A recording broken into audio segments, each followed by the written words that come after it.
Leaks. So obviously always road test the vehicle. Never buy a car if you've turned up and it's roasting. If that engine's hot, it's hot for a reason. You should always want to hear it from cold. Always let the vehicle run up while you're there, as in get warm on its own accord. Check for signs of white smoke, black smoke, especially in a diesel.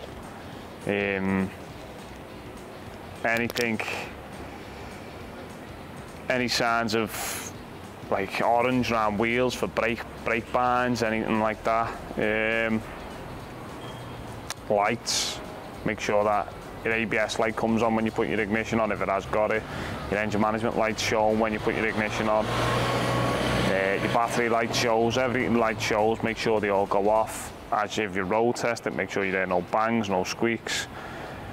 Make sure the RPM gauge is working correctly, the speedometer is working correctly, and that it's tight and nice when you turn it. No SR lights come on or nothing like that.